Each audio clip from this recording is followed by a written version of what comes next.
जी अस्सलाम वालेकुम। तो हमने लेक्चर 5 कर लिए हैं। आज हमारा लेक्चर नंबर 6 है। ठीक है। सो लेक्चर नंबर 6 में असल में रिपीटिशन के बारे में है। रिपीट, जिसका हम सिंपल वर्डिंग में कहते हैं। हमारी पूरी कायनात में बहुत सी चीज़ें रिपीट हो रही हैं। ठीक है। और डेली रूटीन में भी हम बहुत से काम ऐसे जो रिपीट करते हैं, तो हमें रिपीटिशन का प्रोग्राम में भी बहुत बार सामना करना पड़ता है। ठीक है। इसको हम प्रोग्राम के अंदर रिपीट के लिए लूप वर्ड यूज़ करते हैं। ठीक है।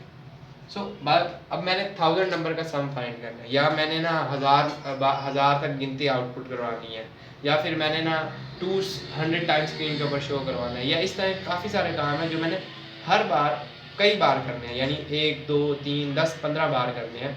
तो उसके लिए क्या होगा कि मुझे एक काम रिपीट हो रहा है, तो अगर मैं इसके लिए कोडिंग करना चाहूँ तो मैं कोडिंग कर सकता हूँ, लेकिन नंबर ऑफ़ लाइन्स लिखनी पड़ेंगी। यानी कि अगर 1000 नंबर आउटपुट शो करवानी है तो मुझे 1000 बार आउटपुट की कमांड लिखनी पड़ेगी, जो कि एक बहुत बड़ा काम है और प्रोग्राम बहुत लेंथी हो जाएगा। तो उसके लिए हम क्या करते हैं कि हम सिंपल एक लूप यूज़ कर लेते हैं। लूप क्या करती है? लूप किसी भी काम को रिपीट करती रहती है एक प्रॉपर कंडीशन के लिए। हमारे पास 3 टाइप की लूप है: while loop, do while loop and for loop. तीनों की अपनी अपनी रीज़न है यूज़ करने की, तीनों का अपना अपना सेंटेक्स है, लेकिन तीनों काम सेम ही है कि ये किसी काम को रिपीट करने के लिए यूज़ होती है। यानी कि एक काम आपने बार बार करना है, तो उसके लिए आप ये लूप्स यूज़ कर सकते हैं। अब थोड़ा सा फ़र्क है, वो मैं साथ साथ लास्ट में बयान कर दूँगा जब जिस दिन मैं फॉर लूप पढ़ाऊँगा। ठीक है। अभी मैं व्हाइल लूप पढ़ाता हूँ। ठीक है जी। हमारी व्हाइल लूप है, तो व्हाइल लूप क्या है? सबसे पहले तो हम कोई भी व्हाइल लूप क्या है कि एक खास कंडीशन तक, यानी कि आपने एक व्हाइल लूप लगाई है तो उसमें ना एक कंडीशन आप बयान करेंगे कि कब तक ये काम रिपीट होता रहे। ठीक है। कब तक ये काम रिपीट होता रहे। ठीक है। तो वो काम उसको बार बार रिपीट करता था। इसका पहले हम सिंटैक्स लिख लेते हैं। ठीक है। यानी कि आप व्हाइल, यहाँ पर कोई एक्सप्रेशन लिखेंगे जो कि कंडीशन होगी, और इसके बाद यहाँ पर पूरा प्रोग्राम लिखेंगे। ठीक है। स्टेटमेंट्स लिखेंगे, और अब उस एक्सप्रेशन में आप जो भी एक्सप्रेशन लिखेंगे उसको आपने इंक्रीज़ करना होगा बार बार, तो उसको आप लूप के अंदर ही लिखेंगे, लूप से बाहर नहीं लिखेंगे। फॉर एग्जांपल आप क्या देते हैं कि जब तक नंबर 1000 के बराबर ना हो, जब तक नंबर बराबर ना हो जाए 1000 के, तब तक ये चलता रहे। अब इस टाइम पर आपने नंबर कर दिया जी डिक्लेयर 0 के बराबर, हमारा नंबर 0 है। इस टाइम पर आपने कहा जब तक नंबर 1000 के बराबर ना हो, तो जब आपने नंबर को एक बार ये रन होगा, फिर आपने नीचे इटरेशन लगानी है। इटरेशन का क्या मतलब है कि उसके अंदर इजाफा करना है। अब 1 का करना है, 2 का करना है, 5 का करना है, वो आपकी मर्जी है। अगर आपने 1 का करना है तो number is equal to number plus 1। Variable में हमने पढ़ा था कि अगर एक वेरिएबल के अंदर दोबारा से हम वैल्यू स्टोर करवाते हैं तो पिछली रेज हो जाती है। तो यहाँ पर उसकी वैल्यू 0 थी, यहाँ से वो चेक करके यहाँ जब आएगा तो 0 + 1 1 हो जाएगी। अब नंबर के अंदर 1 स्टोर हो जाएगा, फिर ऊपर जाएगा, फिर यहाँ पर चेक होगी नहीं है, फिर से प्रोग्राम चलेगा, फिर वो यहाँ पर आएगा, फिर 1 था और 1 2, अब नंबर में से 1 रेज हो जाएगा और 2 सेव हो जाएगा, और फिर ये चलेगी। ये वेरिएबल के अंदर ऐसे ही होता है। ठीक है। सो इसी के लिहाज से आगे कॉन्सेप्ट आएगा, वो आपको अच्छे से समझ आ जाएगा, वो वाला कॉन्सेप्ट। ये बात याद रखनी कि वेरिएबल के ऊपर ओवरराइड डाटा हो जाता है। यानी कि अगर आपने ऊपर वेरिएबल के अंदर 5 स्टोर करवाया और नीचे अगर वहाँ पर 10 स्टोर करवा दिए, तो 5 उस वेरिएबल में रेज हो जाएगा और 10 स्टोर हो जाएगा। सो इसी तरह से हम ये फिल्ट्रेशन का मेथड यूज़ करेंगे, और ये चलती रहेगी 1000 बार। जब 1000 होगी तो यहाँ पर आकर चेक होगी क्या 1000 के बराबर है, हाँ है, फिर ये चलेगी, और फिर यहाँ पर आकर 1000 में एक प्लस होगा 1001, और फिर ये दोबारा ऊपर आएगी 1000 के बराबर नहीं है, हम यहाँ लिखेंगे छोटा है या बराबर है। ठीक है। तो फिर यहाँ पर ये जाकर क्या होगा, ये प्रोग्राम ख़त्म हो जाएगा, नहीं चलेगा, और इसके बाहर जो भी आप लिखेंगे वो चलने लग जाएगा। ठीक है। ये थी व्हाइल कंडीशन। ठीक है। रिपीशन दोबारा से मैं बता दूं कि लूप क्या होती है, किसी भी एक काम को बार बार आपने रिपीट करना है, नंबर ऑफ़ टाइम जितनी बार आपकी मर्जी है, या आपकी कोई कंडीशन पूरी होने तक, या किसी और सूरत में। तो आप क्या करते हैं कि आप लूप यूज़ करते हैं। लूप का क्या मकसद होता है? लूप किसी भी एक काम को नंबर ऑफ़ टाइम्स रिपीट करने के लिए यूज़ होती है, जैसे कि मैंने बता दिया। ठीक है। ये व्हाइल लूप का सेंटेक्स था कि आप व्हाइल लिखते हैं, उसके बाद एक्सप्रेशन और कर्ली ब्रैकेट में जो भी प्रोग्राम आपने रिपीट करना है वो लिखते हैं। ठीक है।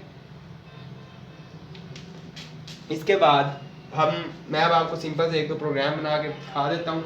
ठीक है। एक है पड़ा नंबर्स को प्लस करने वाला, एक नंबर्स को प्लस करने वाला, ठीक है। और उसके बाद फिर इस लेक्चर को आगे कंटिन्यू करते हैं। ओके जी, सो आपने पढ़ लिया है लूप के बारे में, मैंने आपको समझा दिया है। अब मैं आपको थोड़ा सा ना इसके एक दो प्रोग्राम्स करवा देता हूँ, ठीक है। ये यहाँ पर रिपीटिशन स्ट्रक्चर के बारे में, लूप्स के बारे में थोड़ा डिस्क्राइब किया गया, ये लूप क्यों हम यूज़ करते हैं, ये सारा, ठीक है। उसके बाद यहाँ पर उसका सेंटेक्स यानी वाइल लूप स्टार्ट होगी, वाइल लूप का ये सेंटेक्स है, वाइल लूप, लॉजिकल एक्सप्रेशन और उसके आगे स्टेटमेंट्स और यहाँ पर एंड, ठीक है। अब वाइल लूप के लिए उसने कहा ये हमारा प्रोग्राम आ गया सम का, ठीक है, यानी कि यहाँ से ना ये सारा उसी प्रोग्राम को ही बयान कर रहा है और ये हमारा प्रोग्राम आ गया। हम पहले ये लिख लेते हैं, ठीक है, फिर मैं साथ साथ आपको डिस्क्राइब करता जाऊँगा। सबसे पहले as it is hashtag include, मैंने पहले बताया कि एक प्रोग्राम मैं आपके सामने लिखूँगा और एक पहले से ही लिखा हुआ वो आपको दिखा दूँगा ताकि टाइम बचे। नेम स्पेस स्टैंडर्ड, आप भी ये याद रखा करें ये क्यों यूज़ होते हैं, ताकि आपकी याददाश्त में ये रहेंगे, ठीक है। हम सबसे पहले हमारे पास 3 वेरिएबल होंगे, एक होगा नंबर के लिए, ठीक है, एक होगा सम के लिए, ठीक है, इनफ यानी कि 2 ही होंगे, हमारा एक नंबर होगा और एक सम होगा, ठीक है। हम दोनों को इनिशियलाइज कर देते हैं, नंबर इज इक्वल टू 1 से नंबर स्टार होगा और सम इज इक्वल टू 0 यानी कि सम हमारा 0 है। अब हम सबसे पहले जी कंडीशन लगाते हैं, वाइल, कब तक ये चलती रहेगी, वाइल नंबर इज़, जो हमने नंबर NUM नंबर लिखा है, ये जब तक स्मॉलर होगा 10 से, यानी 10 से जब तक ये छोटा होगा तब तक ये चलता रहेगा। अब अगर मैं इसको लिखता हूँ जी, हम लिखते हैं सी आउट, यानी हम सबसे पहले प्रोग्राम लिखते हैं, हम कुछ भी अभी ज़्यादा डिस्क्रिप्शन में नहीं जाते। प्रोग्राम क्या है कि सम हमने करना है, किसका, नंबर्स का, sum is equal to sum plus number. अब ये क्या करेगा कि नंबर में, सम में नंबर प्लस कर देगा। अब पहले हमारा नंबर 1 होगा, सम 0, 0 प्लस 1, अब हमारा सम क्या हो जाएगा 1। फिर हम अब नंबर में एक ऐड करवाते हैं, number is equal to number plus 1, अब हमारा नंबर 2 हो जाएगा। अब ये 2 ऊपर जाकर यहाँ पर चेक होगा, अगर नंबर 2 10 से छोटा है तो फिर यहाँ पर ये चलेगा, फिर ये चलेगा और फिर, तो अब हम लूप से बाहर शो करवाते हैं कि जब लूप ख़त्म हो जाए। लूप कब ख़त्म होगी, जब नंबर 10 के बराबर हो जाएगा। जब 10 के बराबर हो जाएगा तो हमारा जो भी सम उस टाइम पर होगा हम वो शो करवा देते हैं, C out sum of 10 integers starting from 1 is, इसके आगे हम क्या लगवा देते हैं, जो भी हमारा सम होगा SUM सम, यानी कि हमारा वेरिएबल, और एंड, यहीं पर हमारा एंड। अगर अब आप रन करेंगे तो देखिए, the sum of 10 integer from 1 is 45, यानी कि 10 इंटीजर का सम 45 के इक्वल है, ठीक है। यानी 0 फिर 1 फिर 2 फिर 3 फिर 4 5 6 7 8 9 तक ये सम दिखा रहा है। क्यों, क्योंकि हमने 10 से स्मॉलर देन रखा है, नॉट इक्वल्स टू। अगर मैं इधर इक्वल लगाऊंगा तो फिर ये 10 को भी उसमें सम करेगा, ठीक है। अब हमारा 55 आ रहा है आंसर, ठीक है। पहले 45 था, अब 10 भी ऐड होगा, क्योंकि पहले वो 10 से पहले ही बंद कर देता था, यानी 9 पे, अब वो 10 पर जाकर बंद करेगा, ठीक है। ये हमारा एक प्रोग्राम है। इसके बाद हमारा दूसरा प्रोग्राम जो है पड़ा कि वो हमसे नंबर पूछे कि कहाँ तक आपने सम करवाने हैं, और उस रेंज के अंदर आने वाले इंटीजर्स यानी कि इवन इंटीजर्स को सम करके दिखाए, जुफ्त नंबरों को। तो जुफ्त नंबरों की मैंने पहले भी आपको एक खासियत बताई है कि ये 2 पर डिवाइड होकर पूरा आंसर देते हैं, 2 पर डिवाइड होकर ये पूरा आंसर देते हैं। चलिए हम देखते हैं, सम ऑफ इवन नंबर्स का प्रोग्राम मैंने लिखा हुआ है, आपको मैं पहले प्रोग्राम समझा देता हूँ कि एक सम होगा, सेम नंबर होगा और एक अपर लिमिट। अपर लिमिट क्या होगी, पहले तो हम 10 तक कर रहे थे ना, और अब हम चाहते हैं कि वो यूज़र से पूछे कि कितने तक उसने सम फाइंड करवाना है। तो उसके लिए एक वेरिएबल क्रिएट करेंगे, वही हम यहाँ पर हमसे पूछेगा जी इंटर द अपर लिमिट, हम अपर लिमिट इंटर करेंगे और वो उसको अपर लिमिट में स्टोर कर लेगा, जैसे कि वहाँ पर नंबर 10 था। अब ये कंडीशन लगा दी कि जब तक number smaller than equal to upper limit है तो ये करते रहना है। अब कंडीशन थी ना आगे कि इवन चेक कर, इवन ऐड करने और ऑड ऐड नहीं करने, तो फिर हमें कंडीशन के लिए मैंने अभी पिछले लेक्चर में बताया था कि इफ़ स्टेटमेंट यूज़ करेंगे। इफ़, अब हमारी कंडीशन क्या है कि नंबर इवन होना चाहिए, और इवन नंबर की खासियत है कि वो 2 पर डिवाइड होकर आंसर 0 देता है, यानी रिमाइंडर 0 देता है।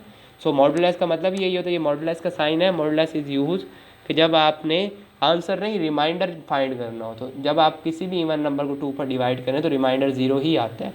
तो इवन नंबर सम होगा और 2 पर डिवाइड होकर 0 नहीं देता तो फिर वो यहाँ आ जाएगा डायरेक्ट, फिर एक ऐड होगा, फिर लूप चलेगी और इस तरह चलती रहेगी जब तक उस लिमिट तक नहीं पहुँचता। और फिर यहाँ पर वो आपको ये सम के लिए मैंने लाइन लगा दी शो करवाने के लिए। अगर रन करेंगे तो मुझे लिमिट पूछना, मैं कहता हूँ 10।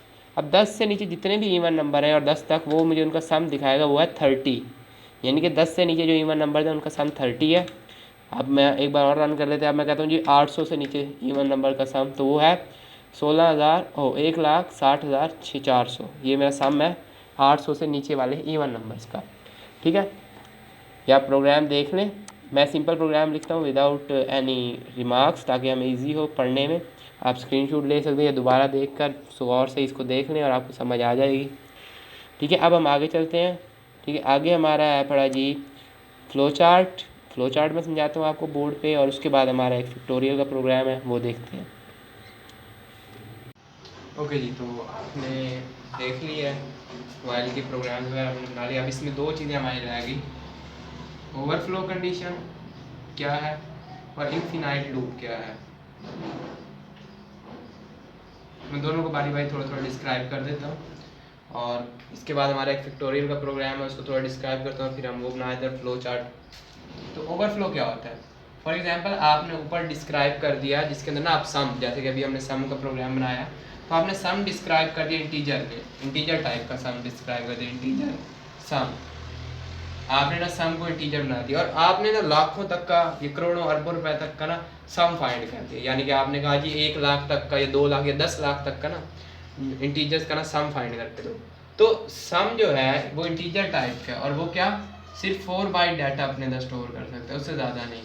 तो अगर आप उसके अंदर उससे ज़्यादा डाटा स्टोर करवाओगे तो वो ओवरफ्लो होगा। ओवरफ्लो होने की वजह से क्या होता है, दो तरह से, या तो वो कोई आपको एरर शो करेगा जो कि मैक्सिमम पॉसिबिलिटी मिनिमम पॉसिबिलिटी है, या तो वो फिर उसकी वैल्यूज ही चेंज कर देगा, यानी कि उसके अंदर एक रॉन्ग वैल्यू इनपुट कर देगा। अगर 4 बाइट में डाटा स्टोर हो रहा है, तो अगर आपने CS पढ़ी हुई है तो उसमें से ना वो सिर्फ फर्स्ट वाली नंबर्स देगा, यानी कन्वर्ट करने के बाद मशीन कोड में कन्वर्ट हो जाएगा, उसके बाद उसकी फर्स्ट वाली 4 बाइट्स लेगा और उनको स्टोर कर लेगा, जो कि एक अलग ही नंबर होगा, ठीक है, जिसका आपको अंदाज़ा भी नहीं होगा। तो ये ओवरफ्लो होता है। तो प्रोग्राम बनाते हुए ये याद रखें कि इसके अंदर किस हद तक डाटा स्टोर होना है। हमारी जो लूप है ये अगर चलती भी रहे तो किस हद तक डाटा स्टोर होगा। तो इसलिए मैक्सिमम लिमिट रखें आपकी लूप की स्टोरेज की, ताकि आपका जो डाटा है वो ओवरफ्लो ना करे। ठीक है, इसके बाद जो आपका नेक्स्ट है पड़ा, वो है पड़ा इनफिनाइट लूप। इनफिनाइट लूप क्या है?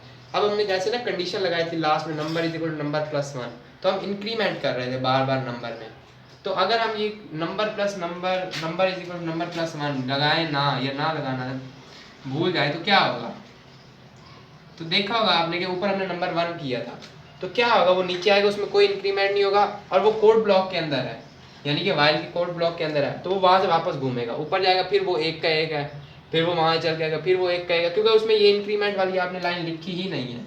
ठीक है, यानी कि ये मैं कमेंट कर देता हूँ, ये लाइन आपने लिखी ही नहीं है, तो वो क्या करेगा, बार बार चलता रहेगा, जिसकी वजह से क्या होगा कि वो लूप कभी नहीं खत्म होगी। तो उसको हम इनफिनाइट लूप कहते हैं। ऐसी लूप जो कभी भी एंड नहीं होती, उसे हम क्या कहते हैं, इनफिनाइट लूप। वो बार बार चलती रहेगी, और उसके अंदर क्योंकि इंक्रीमेंट नहीं हो रहा तो नंबर 1 का 1 रहेगा, और वो बार बार ऊपर जाएगा, नंबर 1 है छोटा है, फिर वो चल पड़ेगी, फिर वो चल पड़ेगी। तो इस वजह से उस ऐसी लूप को हम इनफिनाइट लूप कहते हैं। तो इसलिए लास्ट में इंक्रीमेंट करना कभी मत भूलें। ओवरफ्लो का मैंने समझा दिया। इसके बाद थोड़ा सा मैं आपको इसका फ्लो चार्ट भी समझा देता हूँ, जो कि आपके लेक्चर में दिया गया है। अच्छा जी, फ्लो चार्ट। अब जो वाइल लूप का फ्लो चार्ट है, ये कैसे होगा कि हमारा प्रोग्राम स्टार्ट होगा, नीचे आएगा, कोई आपने प्रोसेस किया यानी इनपुट लिया या कुछ भी, यहाँ पर वो प्रोसेस होगा, और प्रोसेस के बाद आपने ये लूप चला दी, तो वो यहाँ वाइल लूप के पास आएगा। वाइल यहाँ पर वो कंडीशन लगेगी जो आपने लगाई है, वाइल नंबर इज, यानी यहाँ से आपने नंबर इज इक्वल टू 10 ले लिया, while number is smaller than और ग्रेटर देन 1, या sorry, while number is smaller than 10, यहाँ पर नंबर आपने 1 ले लिया, जब तक के नंबर 10 से छोटा है तब तक यहाँ पर आपने एक प्रोग्राम लिख दिया। ठीक है, सी आउट नंबर, यानी कि नंबर को बाहर कर दो, और फिर नंबर में 1 ऐड कर दो, और फिर यहाँ से ये प्रोग्राम इफ की तरह यहाँ नहीं आएगा, बल्कि यहाँ से ये ऊपर यहाँ पर ऐड होगा। फिर यहाँ पर चेक हो क्या नंबर 10 से छोटा है, हाँ पहले 1 था अब 2 हुआ है, फिर से ये चलेगा, चलता रहेगा चलता। जैसे ही ये नंबर 10 के बराबर होगा, क्योंकि हमने ये सिंपल लगाई है कि छोटा होना चाहिए, जब बराबर होगा तो फिर यहाँ से वो एग्जिट होगा। और एग्जिट का मतलब ये नहीं कि प्रोग्राम एंड हो जाएगा, बल्कि यहाँ पर हमने लिखा हुआ है जी कोई प्रोग्राम यानी वाइल स्टेटमेंट जब एंड होती है, ब्लॉक के बाद एंड होती है, तो ब्लॉक के बाद हमने लिखा हुआ है प्रिंट या सी आउट करवा दो जी, नंबर करवा दो सिंपल। तो फिर वो यहाँ से निकलेगा और यहाँ पर आकर लगेगा, यानी वहाँ से एग्जिट होकर सीधा इस जगह पर आएगा और यहाँ से ये आगे चलना लग जाएगा, जितनी भी आपने आगे प्रोग्राम लिखा होगा। जब वो एग्जिट करता है तो अपने ब्लॉक के एंड से वो स्टार्ट होता है दोबारा से लिखना, और फिर यहाँ से आगे जहाँ तक वो प्रोग्राम चलता रहेगा और इसके बाद यहाँ से वे एग्जिट हो जाएगा। ठीक है, यहाँ शुरू होगा, यहाँ पर एक प्रोसेस होगा, वो रिपीट होता रहेगा। जब वो गलत होगा तो ये एग्जिट करके यहाँ एग्जिट होगा, ये याद रखना है। हम तो वहाँ पर आपके एंड्रॉइड में ना इधर यूँ लिखा हुआ होगा एग्जिट, तो उनका मकसद ये है कि यहाँ से एग्जिट लूप में से लेगा और वहाँ पर आकर अटैच होगा जहाँ से लूप शुरू हुई थी। यहाँ से लूप शुरू हुई थी ना, तो वो वापस यहीं पर आएगा। ठीक है, इससे ये नहीं होगा कि लास्ट में चला जाएगा, बल्कि यहाँ पर आएगा और फिर इससे आगे वो स्टार्ट करेगा लूप। फॉर एग्जाम्पल अब आपका आगे ना फिक्टोरियल का प्रोग्राम है, तो उसमें ना आप डिक्रीमेंट करेंगे। अब फिक्टोरियल क्या होता है, ठीक है, मैं यहाँ पर थोड़ा सा समझाया था। फिक्टोरियल क्या होता है कि आपको 5 का फिक्टोरियल क्या कहा गया है, तो आप 5 का फिक्टोरियल का ये मतलब कि 5 से छोटी जितनी भी वैल्यूज है उनको उससे मल्टीप्लाई करना, यानी 5 मल्टीप्लाई बाय 4, 3, 2 एंड 1। अब पहले वो ना नंबर सब में आपने क्या कि देखा इजाफा हो रहा था, अब इसमें ना नंबर कम हो रहा है। तो नंबर कम हो रहा है तो हम नीचे इंक्रीमेंट नहीं डिक्रीमेंट यूज़ करेंगे, यानी कि एक एक करके कम करते जाएंगे। ठीक है, अब हम पहले एक इंटीजर बनाएंगे नंबर का, अभी प्रोग्राम बना के दिखाता हूँ। फिर हम एक फैक्टोरियल का इंटीजर बनाएंगे और उसको नंबर 0 से स्टार्ट, नंबर 5 रखते हैं और फैक्टोरियल 1 रखते हैं। यहाँ पर वाइल स्टेटमेंट लगाते हैं कि जब तक नंबर ग्रेटर देन 1 हो तब तक ये चलता रहे। तो अभी 5 है तो ये चलेगा। अब हम इसमें लिखते हैं जी factorial is equal to factorial multiply by number, और फिर number is equal to number -1। अब हम माइनस करवा रहे हैं, क्या होगा, 5 यहाँ आएगा, चेक होगा 5 मल्टीप्लाई बाय 1, क्योंकि हमारा इस टाइम पर क्या है फैक्टोरियल 1 है, नंबर 5 है, तो हमारा 5 आंसर आ जाएगा। अब ये 5 फैक्टोरियल में सेव हो गया, नंबर में से एक कम होगा 4 फिर से यहाँ पर आकर चेक होगा, हाँ बड़ा है, फिर वो आएगा। अब फैक्टोरियल 5 है, नंबर 4 है, अब 20 हो जाएगा। फिर वो चलता रहेगा और आखिरकार हमारा जो लास्ट आंसर है हम उसको सी आउट करवा देंगे, लेकिन कहाँ, वाइल से बाहर, और हमारा आंसर आ जाएगा 120। ठीक है, ये आपका फैक्टोरियल का प्रोग्राम है, ये मैं आपको बनवा देता हूँ। अभी यहीं तक हमारा ये लेक्चर था, ओवरफ्लो भी मैंने समझा दिया। अब वाइल स्टेटमेंट की खास बात आपको समझा दूँ कि वाइल स्टेटमेंट की प्रॉपर्टी क्या है। वाइल स्टेटमेंट में ना फाइनल हम जैसे हर बार प्रोग्राम लिख रहे हैं, हमने एक प्रोग्राम लिखा है जिसमें ना number is smaller than 10, number is smaller than 10 हो, ये ग्रेटर देन 10, हाँ स्मॉलर देन 10 हो, तब तक ये प्रोग्राम चलता रहे। तो अब हम नंबर पहले ही 11 पुट कर देते हैं। ठीक है, वो यहाँ पर अगर चेक होगा, अगर नंबर 10 से छोटा नहीं होगा तो प्रोग्राम नहीं चलेगा, ये एक बार भी नहीं चलने देगा प्रोग्राम। वाइल स्टेटमेंट में क्या खासियत है कि ये नहीं है कंडीशन ट्रू नहीं है तो ये चलेगा, चल जाएगा एक बार, नहीं, कंडीशन अगर एक बार भी ट्रू नहीं हुई तो ये नहीं चलने देगा। वाइल स्टेटमेंट क्या है, it could be run 0 time और मोर देन 0 टाइम, ये नहीं 1 टाइम नहीं, ये 0 टाइम चलेगी, ये 0 से ज़्यादा टाइम अगर कंडीशन प्रूफ नहीं होगी। कंडीशन प्रूफ होती रहेगी तो ये चलती रहेगी, और अगर एक बार भी प्रूफ नहीं होगी तो ये नहीं चलेगी। यही सी खासियत है, ये भी याद रखा आपने। ठीक है, ओके जी। सो आपने फ्लो चार्ट का अभी वो पढ़ लिया है, यानी कि फ्लो चार्ट भी पढ़ लिया, ओवर भी पढ़ ली, ओवरफ्लोइंग भी पढ़ लिया है। ठीक है, सो अब हम ओवरफ्लो के पहले थोड़ा सा ओवरफ्लो को समझ लेते हैं एक छोटे से प्रोग्राम से। जैसे अभी हमने थोड़ी देर पहले एक प्रोग्राम बनाया था, तो मैं ओवरफ्लो को उसी में ही कर देता हूँ कि हम ना ये नंबर यहाँ पर नहीं लिखते, समझ लें कि मैं इसको कमेंट में डाल देता हूँ। ठीक है, तो ये कमेंट में चला गया। अब अगर आप चलाते हैं तो ये होता है ओवरफ्लोइंग, यानी कि मैं 10 तक लिखूँगा और ये लूप चलती जा रही है, चलती जा रही है, सम करती जा रही है, करती जा रही है, करती जा रही है, और मुझे कुछ शो नहीं कर रही। क्यों नहीं शो कर रही, क्योंकि लूप ख़त्म ही नहीं हो रही। जब लूप ख़त्म होगी तब सम होके हमारे पास आएगा। ठीक है, ये होता है ओवरफ्लोइंग। अब हम फैक्टोरियल वाला प्रोग्राम मैं आपको दिखा देता हूँ, अगर मेरे पास है, नहीं तो हम बना लेते हैं। ठीक है, अगर मैं पहले देख लूँ फैक्टोरियल वाला अगर प्रोग्राम पढ़ा तो जी, चले हम बना ही लेते हैं फैक्टोरियल के लिए प्रोग्राम। ठीक है, so control N new for hashtag include iostream और इसके बाद यूजिंग नेम स्पेस स्टैंडर्ड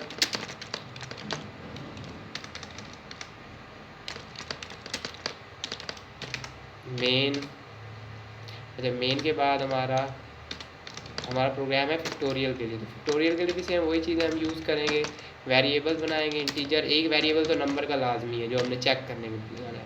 एक हम फिक्टोरियल का लगाते हैं, ठीक है, फिक्टोरियल जिसके अंदर ऐड होते रहेंगे। और यहाँ से हम देख लेते हैं नीचे फिक्टोरियल का प्रोग्राम, ठीक है। एक फिक्टोरियल होगा, एक नंबर होगा, और एक जो फिक्टोरियल के अंदर सेव होता रहेगा। यही दो हमारे यहाँ पे वेरिएबल। अब हम इस यहीं से आगे प्रोग्राम को कंटिन्यू करते हैं। सबसे पहले जी हम फिक्टोरियल कहाँ तक आपको आंसर चाहिए वो हम एक नंबर ऐड करवाते हैं। काउंट इंटर द नंबर में सिंपल यूज़ कर लेते, तो वहाँ क्या लिखा हुआ है मुझे नहीं आइडिया। और इसको हम किस में करवा लेते हैं ऐड, नंबर में। आई थिंक हम इसको नंबर में ही ऐड करवाएंगे, ठीक है। यस, हम नंबर में ऐड करवाएंगे। और उसके बाद हम यहाँ पर वाइल कंडीशन लगाएंगे। वाइल जब तक नंबर स्मॉलर देन 1 हो, जब तक number smaller than equal to भी आप लगाएं, स्मॉलर देन इक्वल टू 1 हो, तब तक ये कमांड चलती रहेगी। अब हमने उल्टी लगानी है, पहले प्लस करे थे, अब माइनस के लिए होगी, तो इसलिए हमने 1 यूज़ किया। क्या है अपना फिक्टोरियल, FACT मैंने लिखा हुआ है तो मैं वही यूज़ करूँगा, इज़ इक्वल टू। अब इस टाइम पर फिक्टोरियल मल्टीप्लाई बाय नंबर, ठीक है। यहाँ पर हमने इनिशियलाइज कर देना इनको। Number is equal to, number हमने इनपुट लेना है, ठीक है। नंबर हमने क्या लेना है, इनपुट। फिक्टोरियल को आप कर दें, फिक्टोरियल को इस टाइम पर 1 रखें, 0 रखेंगे तो आपका आंसर कभी भी नहीं आएगा। और यहीं पर फिर हम नीचे अब माइनस करवाएंगे, number is equal to number minus 1, ठीक है। यहाँ पर हमारा ये एंड हो गया प्रोग्राम। अब हम इससे बाहर ना सी आउट करवा लेते हैं। अंदर बाहर क्यों करवाते हैं, अगर अंदर करवाएंगे तो वो बार बार शो होता रहेगा, ठीक है। यहाँ पर मैं द आंसर ऑफ सिंपल लिखता, द आंसर ऑफ फैक्टोरियल, ठीक है। अब यहाँ पर वो शो करवा देते हैं जो भी हमारा फैक्टोरियल में लास्ट टाइम पर स्टोर होगा वो, क्योंकि ये इसने ना लूप के बाद चलना है, तो लूप तब एंड होगी तो तब जो भी फैक्टोरियल में शो होगा वो यहाँ पर आ जाएगा, ठीक है। यहाँ पर हमने सेमीकोलन नहीं लगाया था और ऊपर भी गलती हो गई। तो अब हम रन करते हैं, इसकी डायरेक्शन भी अपोजिट होनी थी। अच्छा जी, नंबर पूछ रहा, अच्छा जी, तो हम इसको रन करते हैं, ठीक है। अब मैं यहाँ लिखूँगा 3 का फैक्टोरियल, क्योंकि हमारे आइडिया 3 to the 6 आता है, तो देखें 6 आ रहा है। दोबारा से अगर हम इसको रन करेंगे, अब मैं 5 का फैक्टोरियल लिखूँगा तो 5 4 the 20, 23 the 60 और 62 the 120, तो हमारा फैक्टोरियल आ गया 120। तो ये फैक्टोरियल का प्रोग्राम था। यहाँ पर एक कंडीशन में सॉरी गलत लगा गया था, हमने नंबर जब तक वो ग्रेटर देन 1 होगा तब तक लूप चलनी है, तो हमने इसको इस तरह शो करना है, ना कि उस तरह शो करना है, ठीक है। सो यहाँ तक हमारा प्रोग्राम एंड हो गया। फॉर लूप की आप प्रैक्टिस करें ज़्यादा से ज़्यादा, ठीक है। इसके बाद हम नीचे चलते हैं, ये हमारी टिप्स है। मैंने आपको पहले भी कहा हुआ है कि टिप्स किया करें, लाजमी पढ़ा करें। और यहाँ पर उन्होंने एक एक्सरसाइज दी हुई है, calculate the given number, odd given number, और calculate the sum of the even and odd number separately from a given upper limit. अब उसमें 2 तरह की दी हैं, एक के अंदर वो कंडीशन बता रहा है कि अपर ये ऑड करे, और दूसरे के अंदर वो कह रहा है इवन भी करे और ऑड भी करे। ये दोनों प्रोग्राम आप बना के ट्राई करें। कोई क्वेश्चन हो तो आप मुझसे पूछ सकते हैं। शुक्रिया।